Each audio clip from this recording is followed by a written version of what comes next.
નમસ્કાર. આજના આ વિડીયો સેશનમાં આપણે ડિસ્કસ કરવા જઈ રહ્યા છીએ એક્ઝામ સ્ટ્રક્ચર કેવું હશે, પેપર સ્ટાઇલ કેવી હશે, કેટલા નંબર ઓફ ક્વેશ્ચન પૂછાય છે, તેમાંથી મિનિમમ કેટલા નંબર ઓફ ક્વેશ્ચન તમને આવડવા જોઈએ પાસ થવા માટે.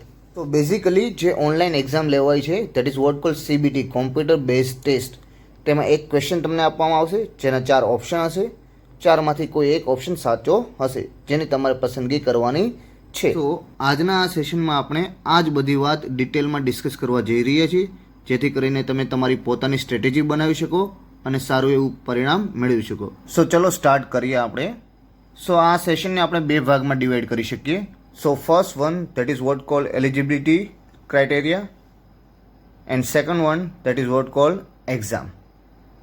આ એલિજિબિલિટી ક્રાઇટેરિયા એટલે કે એક્ઝામમાં એપિયર થવા એટલે કે એક્ઝામ આપવા માટે શું જોઈએ, that is what called eligibility criteria. So first one, attendance. So તમારી attendance greater than or equal to 80% હોવી જોઈએ. એટલે કે આઈધર તમારી attendance 80% અથવા તો 80% કરતાં વધારે હોવી જોઈએ. સેકન્ડ પોઈન્ટ છે ફોર્મેટિવ એસેસમેન્ટ, જે આપની ફેકલ્ટી દ્વારા આપવામાં આવતા હોય છે.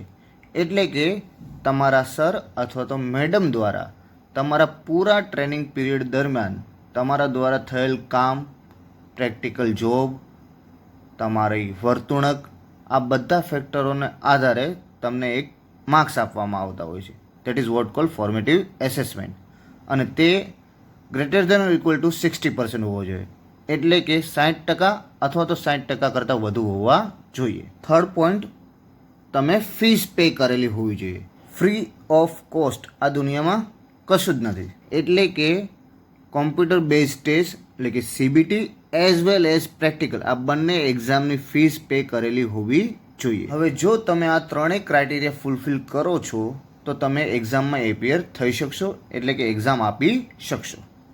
સો as per DGT guideline eligibility criteria અહીં જોઈ શકાય છે, જેની વાત આપણે ઓલરેડી અગાઉ ડિસ્કસ કરી ચૂક્યા છીએ. અહીં એક્ઝામ સ્ટ્રક્ચર અને પેપર સ્ટાઇલ બતાવેલ છે, જેની આપણે ડિટેલમાં ડિસ્કસ કરવા જઈ રહ્યા છીએ. ચલો સો હવે આપણે આ સેશનનો બીજો ભાગ that is what call exam A start કરીએ છીએ. આ એક્ઝામ 2 ભાગમાં લેવાય છે.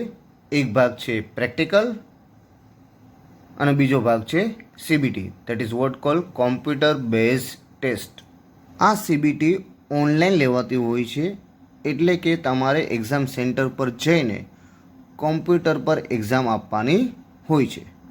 આજના આપણા સેશનમાં જે મહત્ત્વપૂર્ણ આપણે વાત કરવાની છે તે CBT પરની જ છે.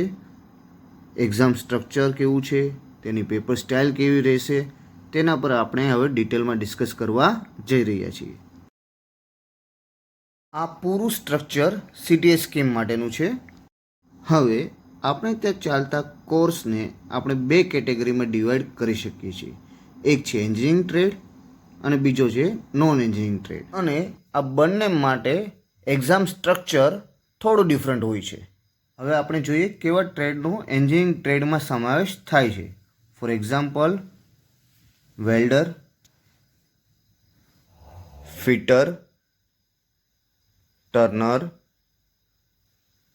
ઇલેક્ટ્રિશિયન, એ તમામ ટ્રેડ જેનો કોર એન્જિનિયરિંગ હોય છે, એન્જિનિયરિંગ ફિલ્ડથી હોય છે, તેને આપણે એન્જિનિયરિંગ ટ્રેડ કહીશું.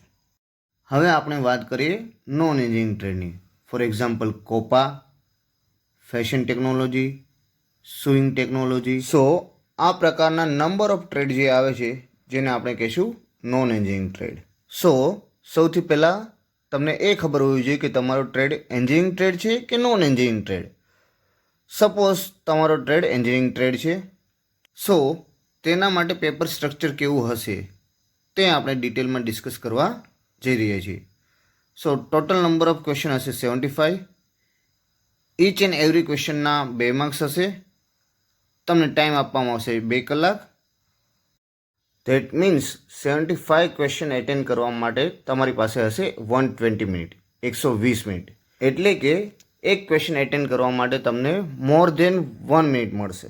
Total 75 question, time 120 minute. ચલો તેનાથી આગળ વધીએ. ઈચ એન્ડ એવરી ક્વેશ્ચનના 2 માર્ક્સ છે. ટોટલ કેટલા ક્વેશ્ચન છે? 75. સો મેક્સિમમ માર્ક્સ કેટલા થયા? 150. 75 મલ્ટીપ્લાય બાય 2. એટલે કે જો તમારો એક ક્વેશ્ચન સાચો પડે છે તો તેના તમને 2 માર્ક્સ મળશે. તેવા મેક્સિમમ કેટલા માર્ક્સ મળી શકે? 150. સો આ જે એક્ઝામ છે તે 2 સેક્શનમાં લેવાય છે. એટલે કે 75 ક્વેશ્ચનના 2 સેક્શન પડે છે. એક સેક્શનમાં 50 ક્વેશ્ચન પૂછાય છે, બીજા સેક્શનમાં 25 ક્વેશ્ચન. ટોટલ થઈ ગયા 75 ક્વેશ્ચન. એક ક્વેશ્ચનના 2 માર્ક્સ એટલે સેક્શન 1ના 50 મલ્ટીપ્લાય બાય 2 એટલે ટોટલ માર્ક્સ થયા 100. જ્યારે સેક્શન 2ના 25 ક્વેશ્ચન પૂછાય છે, દેટ મીન્સ 25 મલ્ટીપ્લાય બાય 2 એટલે 50 માર્ક્સ. આ બંને સેક્શનમાં ઇન્ડિવિજ્યુઅલી પાસ થવું જરૂરી છે, પાસ થવું કમ્પલસરી છે. હવે આ જે સેક્શન 1 છે જે 50 ક્વેશ્ચનનો બનેલો છે, જેના 100 માર્ક્સ છે, તેમાં કેટલા નંબર ઓફ સબ્જેક્ટ પૂછાય છે? તો ફર્સ્ટ સબ્જેક્ટ આવશે ટ્રેડ થિયરી, એટલે કે તમે જે ટ્રેડમાં સ્ટડી કરી રહ્યા છો તે ટ્રેડ થિયરીનો subject. Second subject workshop calculation and science, જેને બીજી ભાષામાં મેથ્સ કહી શકાય. અને થર્ડ સબ્જેક્ટ એન્જિનિયરિંગ ડ્રોઈંગ. 50 ક્વેશ્ચનના સેક્શન 1માં ટોટલ કેટલા સબ્જેક્ટ થયા? 3. જેમાંથી 38 ક્વેશ્ચન આઉટ ઓફ 50 ક્વેશ્ચન શેમાંથી પૂછાશે? ટ્રેડ થિયરીમાંથી. એટલે કે તમે જે ટ્રેડમાં છો તે ટ્રેડ થિયરીનું વેઇટેજ 38 ક્વેશ્ચનનું છે. એટલે કે ટોટલ 76 માર્ક્સ આઉટ ઓફ 100 શેમાંથી પૂછાશે? ટ્રેડ થિયરીમાંથી. હવે 6 ક્વેશ્ચન પૂછાય છે વર્કશોપ કેલ્ક્યુલેશન એન્ડ સાયન્સમાંથી, જેને આપણે ટૂંકમાં મેથ્સ કહીએ છીએ. હવે બાકીના જે 6 ક્વેશ્ચન બચ્યા છે તે પૂછાશે એન્જિનિયરિંગ ડ્રોઈંગમાંથી. સો 50 ક્વેશ્ચનના આ સેક્શન 1માં 38 ક્વેશ્ચન પૂછાશે ટ્રેડ થિયરીના, 6 ક્વેશ્ચન પૂછાશે વર્કશોપ કેલ્ક્યુલેશન એન્ડ સાયન્સના અને 6 ક્વેશ્ચન પૂછાશે એન્જિનિયરિંગ ડ્રોઈંગના. ઈચ એન્ડ એવરી ક્વેશ્ચનના 2 માર્ક્સ છે. એટલે કે ટ્રેડ થિયરીના 76 માર્ક્સ થયા, વર્કશોપ કેલ્ક્યુલેશન એન્ડ સાયન્સ એટલે કે મેથ્સના 12 માર્ક્સ થયા અને એન્જિનિયરિંગ ડ્રોઈંગના 12 માર્ક્સ. સો સેક્શન 1ના ટોટલ માર્ક્સ થયા 100 marks. Total number of question કેટલા થયા? 50 ક્વેશ્ચન. હવે જો આપણે વાત કરીએ સેક્શન 2ની તો તેના ટોટલ નંબર ઓફ ક્વેશ્ચન છે 25. એક ક્વેશ્ચનના 2 માર્ક્સ એટલે મેક્સિમમ માર્ક્સ થયા 50 માર્ક્સ. આ સેક્શન એટલે કે પેપરનો બીજો ભાગ જે એમ્પ્લોયેબિલિટી સ્કિલ એટલે કે ESના ક્વેશ્ચનો પૂછાતા હોય છે, જે ટૂંકમાં ES સબ્જેક્ટનું પેપર છે.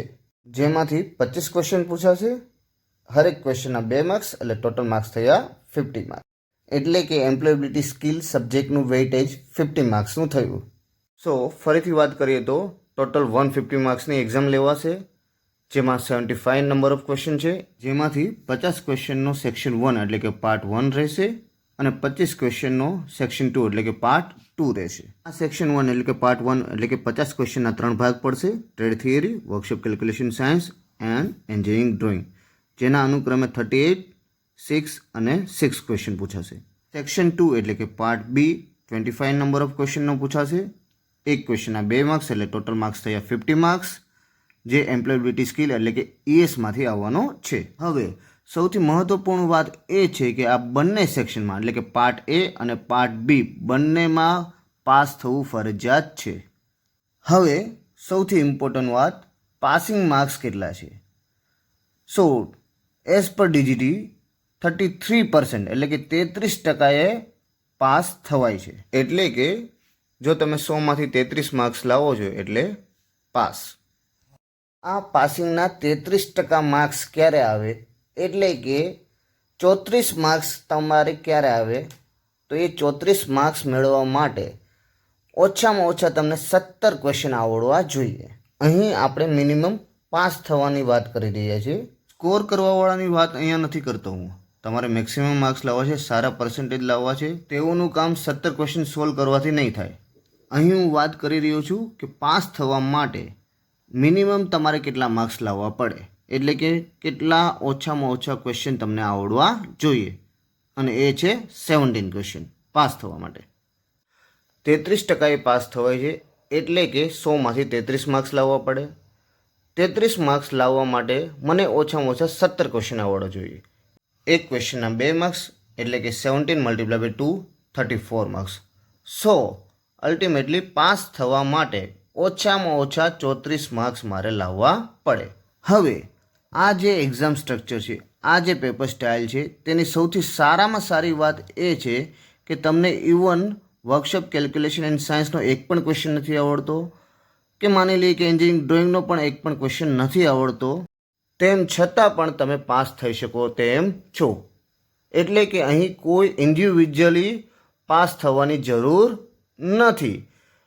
સેક્શન 1 એટલે કે પાર્ટ એમાં 50 ક્વેશ્ચનમાંથી તમને જો 17 ક્વેશ્ચન આવડી જાય છે, એટલે કે 34 માર્ક્સ લાવી દો છો, તો તમે આ સેક્શનમાં એટલે કે પાર્ટ એમાં પાસ થઈ જાઓ છો. બીજી ભાષામાં કહીએ તો સેક્શન 1 એટલે કે પાર્ટ એમાં વર્કશોપ કેલ્ક્યુલેશન એન્ડ સાયન્સના 6 ક્વેશ્ચન, એન્જિનિયરિંગ ડ્રોઈંગના 6 ક્વેશ્ચન, તેમાંથી એક પણ ક્વેશ્ચન નથી આવડતો, તો પણ તમે સેક્શન 1 એટલે કે પાર્ટ એમાં પાસ થઈ શકો છો. અને તેના માટે ઓછામાં ઓછા 33 માર્ક્સની જરૂર છે. અને તે 33 માર્ક્સ તમે ટ્રેડ થિયરીમાંથી મેળવો છો, કે પછી trade theory plus workshop calculation science, કે પછી એન્જિનિયરિંગ ડ્રોઈંગ, આ ત્રણેય સબ્જેક્ટના ભેગા ક્વેશ્ચન સોલ્વ કરીને મેળવો છો. તેનાથી કોઈ ફરક પડતો નથી. સો આ જે પેપર સ્ટાઇલ, આ જે એક્ઝામ સ્ટ્રક્ચર બનાવવામાં આવ્યું એ ખૂબ જ ઇફેક્ટિવ સાબિત થઈ રહ્યું છે. ત્યાં પાર્ટ એ એટલે કે સેક્શન 1 જે 50 ક્વેશ્ચનનો બનેલો છે, ટોટલ 100 માર્ક્સ છે, જેમાંથી 38 ક્વેશ્ચન ટ્રેડ થિયરીના પૂછાય છે, 6 ક્વેશ્ચન વર્કશોપ કેલ્ક્યુલેશન સાયન્સના પૂછાય છે અને 6 ક્વેશ્ચન એન્જિનિયરિંગ ડ્રોઈંગના પૂછાય છે. સો આ ટોટલ 50 ક્વેશ્ચનમાંથી તમને 17 ક્વેશ્ચન આવડવા જોઈએ પાસ થવા માટે. વર્કશોપ કેલ્ક્યુલેશન એન્ડ સાયન્સ એટલે કે મેથ્સ, એન્જિનિયરિંગ ડ્રોઈંગ, આ બંને સબ્જેક્ટમાંથી એક પણ ક્વેશ્ચન તમને જો નથી આવડતો તો પણ ગભરાવાની કોઈ જરૂર નથી. ટ્રેડ થિયરીમાંથી પૂછાયેલા 38 ક્વેશ્ચનમાંથી જો તમે ઓછામાં ઓછા 17 ક્વેશ્ચન સોલ્વ કરી દો તો પણ તમે આરામથી પાસ થઈ જશો. હવે આપણે પાર્ટ બી એટલે કે સેક્શન 2ની ડિસ્કસ કરવા જઈ રહ્યા છીએ. પાર્ટ બી એટલે કે સેક્શન 2 એટલે કે એમ્પ્લોયબિલિટી સ્કિલમાં ટોટલ નંબર ઓફ ક્વેશ્ચન કેટલા પૂછાશે? 25. એક ક્વેશ્ચનના 2 માર્ક્સ, ટોટલ માર્ક્સ થયા 50 માર્ક્સ. આ સેક્શન એટલે કે પેપર 2 એટલે કે પાર્ટ બી, તેમાં પણ પાસ થવું ફરજિયાત છે, એટલે કે કમ્પલસરી છે. હવે આપણને ખબર છે તે પ્રમાણે પાસિંગ માર્ક્સ 33% છે, એટલે કે 100માંથી 33 માર્કે પાસ થવાય. તેને જો આપણે ઇવન ડિજિટમાં કન્વર્ટ કરીએ તો 34 માર્ક્સ થયા. 100માંથી 34 માર્ક્સ એટલે કે 50માંથી આપણે એપ્રોક્સિમેટલી 17 માર્ક્સ એટલે કે 17 માર્ક્સ લાવવા પડે. આ 17 માર્ક્સને આપણે ઇવન ડિજિટમાં કન્વર્ટ કરી દઈએ તો 18 માર્ક્સ થયા. સેક્શન 2 એટલે કે પાર્ટ 2 એટલે કે પેપર 2માં 18 માર્ક્સની જરૂર પડે. અને આ 18 માર્ક્સ લાવવા માટે મને 9 ક્વેશ્ચન સાચા આવડવા જોઈએ.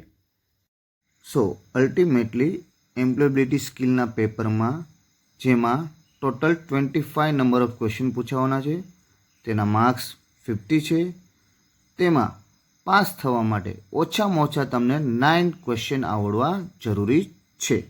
સો ઓવરઓલ વાત કરીએ તો ટોટલ 75 ક્વેશ્ચન છે. એક ક્વેશ્ચનના 2 માર્ક્સ એટલે મેક્સિમમ 150 માર્ક્સ થયા, જેના 2 ભાગ પડે છે. એક ભાગમાં 50 ક્વેશ્ચન, બીજા ભાગમાં 25 ક્વેશ્ચન. આ 50 ક્વેશ્ચન 3 સબ્જેક્ટમાંથી બનાવવામાં આવશે: trade theory, workshop calculation in science and engineering drawing, જેમાં સૌથી વધારે વેઇટેજ છે ટ્રેડ થિયરીનું. બીજા ભાગના 25 ક્વેશ્ચન એમ્પ્લોયબિલિટી સ્કિલ એટલે કે ESમાંથી પૂછાય છે. ક્વેશ્ચનના 2 માર્ક્સ, ટોટલ માર્ક્સ થયા 50 માર્ક્સ. આ બંને પેપર 100 માર્ક્સવાળું પેપર અને 50 માર્ક્સવાળું પેપર, આ બંને પેપરમાં ઇન્ડિવિજ્યુઅલી પાસ થવું ફરજિયાત છે. ધેટ મીન્સ 100 માર્ક્સવાળા પેપરમાં ઓછામાં ઓછા 33 માર્ક્સ લાવવાના છે અને 50 માર્કવાળા પેપરમાં ઓછામાં ઓછા 17 માર્ક્સ લાવવાના છે પાસ થવા માટે. હવે બીજી ઇમ્પોર્ટન્ટ વાત, આ જે એક્ઝામ સ્ટ્રક્ચર છે એટલે કે આ જે પેપર સ્ટાઇલ છે એ CTS એફિલેટેડ બેચના સ્ટુડન્ટો માટેની છે, જેઓની CBT ઓનલાઈન એક્ઝામ લેવાશે, એટલે કે કોમ્પ્યુટર બેઝ ટેસ્ટ. એક ક્વેશ્ચન હશે જેના 4 ઓપ્શન હશે, તેમાંથી કોઈ એક ઓપ્શન તમારે ચૂઝ કરવાનો રહેશે. દરેક સાચા જવાબના કિસ્સામાં તમને 2 માર્ક્સ મળશે. અહીં એક્ઝામ આપવા માટે તમે તમારી લેંગ્વેજ ચૂઝ કરી શકશો, ઇધર ગુજરાતી ઓર હિન્દી ઓર ઇંગ્લિશ. તમે તમારી કોઈ પણ પસંદગીની લેંગ્વેજમાં એક્ઝામ આપી શકો. પસંદગીની લેંગ્વેજ એટલે ડીજીટીના નોર્મ્સ પ્રમાણે. હવે આ એક્ઝામમાં કોઈ નેગેટિવ માર્ક નથી. ધેટ મીન્સ જો તમારો કોઈ આન્સર રોંગ પડે છે એ કિસ્સામાં પણ તમારો કોઈ માર્ક્સ કટ થશે નહીં. એટલે કે કોઈ નેગેટિવ માર્કિંગ સિસ્ટમ નથી. ધેટ મીન્સ કે તમારે બધા જ ક્વેશ્ચન એટેન્ડ કરીને આવવાના છે. જે ક્વેશ્ચન આવડે છે તે પણ અને જે ક્વેશ્ચન નથી આવડતા તે પણ. અક્કડ બક્કડ બંબે બો કરીને પણ તમારે ક્વેશ્ચન એટેન્ડ કરી દેવાના છે. હવે આપણે બીજા ટ્રેડ એટલે કે નોન એન્જિનિયરિંગ ટ્રેડ માટેના પેપર સ્ટાઇલ અથવા તો એક્ઝામ સ્ટ્રક્ચરની વાત કરીએ તો પણ પેપર બે ભાગમાં લેવાશે. એક પેપરમાં 50 ક્વેશ્ચન અને બીજા ભાગમાં 25 ક્વેશ્ચન. આ જે 25 ક્વેશ્ચન છે તે એમ્પ્લોયબિલિટી સ્કિલ એટલે કે ES માંથી પૂછાશે. દરેક ક્વેશ્ચનના 2 માર્ક્સ એટલે 75 મલ્ટીપ્લાય બાય 2 એટલે 150 માર્ક્સ કુલ થયા. હવે આ નોન એન્જિનિયરિંગ ટ્રેડની સૌથી બ્યુટી એ છે કે તેના જે પાર્ટ એમાં આવતા 50 ક્વેશ્ચન ફક્ત ને ફક્ત ટ્રેડ થિયરીમાંથી પૂછાશે. કારણ કે નોન એન્જિનિયરિંગ ટ્રેડમાં મેથ્સ એટલે કે વર્કશોપ કેલ્ક્યુલેશન એન્ડ સાયન્સ કે પછી એન્જિનિયરિંગ ડ્રોઈંગ એવો કોઈ સબ્જેક્ટ આવતો જ નથી. એટલે પૂરેપૂરા 50 ક્વેશ્ચન એટલે કે 100 માર્ક્સનું પેપર ફક્ત ને ફક્ત ટ્રેડ થિયરીમાંથી જ આવશે. જેમાં પાસ થવા માટે 33% એટલે કે 33 માર્ક્સ લાવવા જરૂરી છે. એ 33% માર્ક્સ લાવવા માટે જો તેને આપણે ઇવન ડિજિટમાં કન્વર્ટ કરીએ તો 34 માર્ક્સ લાવવા માટે ઓછામાં ઓછા 17 ક્વેશ્ચન એટલે કે 17 ક્વેશ્ચન મને ટ્રેડ થિયરીમાંથી આવડવા જોઈએ. એટલે કે ટ્રેડ થિયરીના 100 માર્ક્સમાંથી મિનિમમ 34 માર્ક્સ જોઈએ પાસ થવા માટે. હવે આપણે પાર્ટ બીની વાત કરીએ જે એન્જિનિયરિંગ ટ્રેડમાં હતું તેના જેવી જ રીતે પૂછાય છે. ટોટલ નંબર ઓફ ક્વેશ્ચન 25 હશે. એક ક્વેશ્ચનના 2 માર્ક્સ એટલે મેક્સિમમ માર્ક્સ થયા 50 માર્ક્સ, જેમાંથી પાસ થવા માટે તમારે 17 માર્ક્સ લાવવા પડે. જેને આપણે રાઉન્ડ ઓફમાં કન્વર્ટ કરીએ તો 18 માર્ક્સ થાય છે. અને એ 18 માર્ક્સ લાવવા માટે મને મિનિમમ નંબર ઓફ ક્વેશ્ચન કેટલા આવડવો જોઈએ? That is 9. આ બધી વાત થઈ મિનિમમ પાસિંગ માર્ક્સની. પણ જો તમારે સ્કોર કરવો હોય છે, સારા માર્ક્સ સારા પર્સન્ટેજ લાવવા છે તો તમારે મિનિમમ પાસિંગ માર્ક્સ કરતાં વધુ મહેનત કરવી પડશે. સો ફરી એકવાર 3 સૌથી ઇમ્પોર્ટન્ટ વાત જો હું તમને કહું તો સૌથી પહેલાં અહીં બંને પેપરમાં એટલે કે ટ્રેડ થિયરીવાળા સેક્શન અને એમ્પ્લોયબિલિટી સ્કિલવાળા સેક્શન બંનેમાં પાસ થવું ફરજિયાત છે. બીજી વાત, તમે ડીજીટીની ગાઈડલાઇન પ્રમાણે તેના નોર્મ્સ પ્રમાણેની કોઈ પણ ભાષામાં એક્ઝામ આપી શકો છો. કોઈ ભાષા તમારા માટે બાધ્ય નથી. ત્રીજી અને સૌથી મહત્વપૂર્ણ વાત, આ પૂરી એક્ઝામમાં કોઈ નેગેટિવ માર્કિંગ સિસ્ટમ નથી. સો તમે તમારી પોતાની એક સ્ટ્રેટેજી બનાવી આ એક્ઝામમાં બેસ્ટ રિઝલ્ટ મેળવો તેવી શુભેચ્છા સાથે શુભકામના. Best wishes, best of luck. જય હિન્દ.